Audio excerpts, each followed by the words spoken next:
Selamat pagi, silahkan. Pagi Pak, tadi katanya Bapak mau bertemu dengan saya ya? Ada apa ya Pak? Jadi begini nih ya, kami dari pihak HR ingin membahas dengan Anda mengenai rencana pengembangan karir karyawan.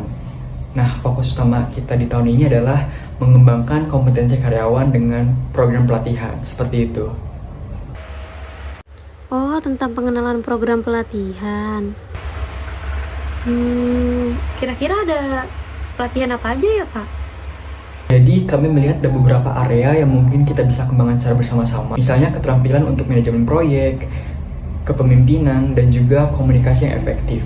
Apakah Anda tertarik untuk mengikuti salah satu area tersebut? Saat ini saya sedang tertarik dengan salah satu program pelatihan yaitu tentang kepemimpinan Pak. Dimana saya ingin lebih belajar lagi tentang bagaimana cara memimpin sebuah tim dengan baik dan dapat menyelesaikan masalah secara lebih efektif dan efisiensi, Pak. Baik, itu juga pilihan yang bagus. Karena kebetulan kami dari pihak HR juga sedang bekerja sama dengan lembaga pelatihan eksternal yang sudah berpengalaman tentunya, dan juga nantinya kita akan memberikan akses kepada karyawan untuk beberapa kursus online untuk memperdalam teori-teori tersebut. Apakah Anda tertarik untuk kita mulai di bulan ini? Iya Pak, saya tertarik memulai program tersebut di bulan ini karena mendapatkan ilmu baru lebih cepat lebih baik ya Pak ya. Baik, kalau begitu kami juga berharap dengan pelatihan ini bisa membantu Anda untuk mengembangkan dan juga mencapai tujuan karir Anda dengan lebih cepat. Dan kalau ada hal-hal yang ingin dibahas, jangan lupa untuk hubungi saya. Terima kasih. Saya juga berterima kasih Pak kepada Bapak atas diberikannya kesempatan kepada saya untuk mengikuti program pelatihan ini. Semoga saya bisa lebih berkontribusi lagi kepada perusahaan ya Pak. Dan nanti kalau misalnya ada saya yang bingungin atau saya bingung gitu, saya akan tanyakan lagi ke Bapak.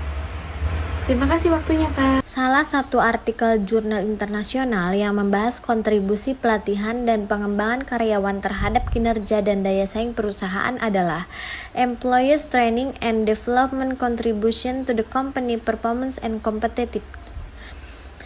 Dalam artikel ini dijelaskan bahwa sebuah organisasi dapat berhasil dan berfungsi dengan baik. Pelatihan dan pengembangan karyawan tetap menjadi salah satu komponen penting untuk memfasilitasi pembelajaran karyawan pada kompetensi terkait pekerjaan. Pelatihan dan pengembangan karyawan dapat memberdayakan pekerjaan dengan kemampuan pengetahuan dan pengambilan keputusan, kreativitas, dan manajemen sumber daya manusia. Oleh karena itu, keahlian ini membantu karyawan untuk mengevaluasi kelemahan mereka sendiri dengan melakukan koreksi, meningkatkan produktivitas, kualitas layanan, dan manajemen diri dari pekerjaan mereka sendiri.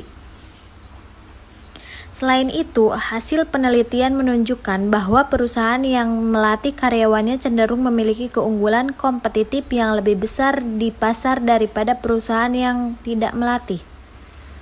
Dalam sebuah buku yang berjudul Competency Based Human Research Management oleh David D. Du Bois and William J. Rothwell membahas tentang bagaimana cara pengembangan karyawan atau sumber daya manusia.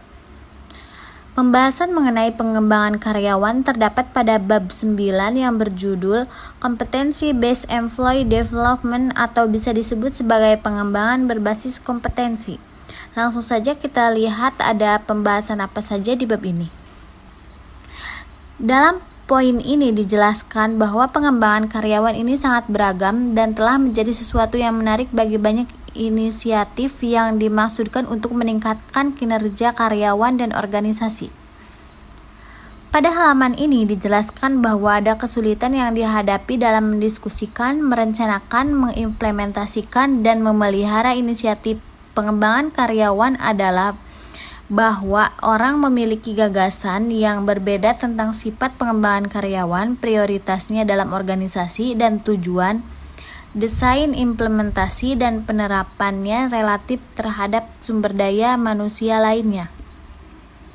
Pada buku ini juga dijelaskan bahwa pengembangan karyawan ini bermanfaat dalam jangka waktu yang sangat lama. Namun dalam pelaksanaannya terdapat pengeluaran biaya atau anggaran organisasi berupa laporan keuangan. Gambar ini menunjukkan tahapan-tahapan mengenai penerapan pengembangan karyawan berbasis kompetensi dimulai dari tahap identifikasi sponsor dan pengembangan filosofi sampai dengan melembagakan dan mengevaluasi pengembangan karyawan. Jadi, kesimpulan yang bisa kita ambil dari topik pembahasan ini yaitu buku ini menyarankan penggunaan pendekatan tradisional berbasis kompetensi untuk mengembangkan karyawan yang sudah dijelaskan secara mendalam pada buku ini.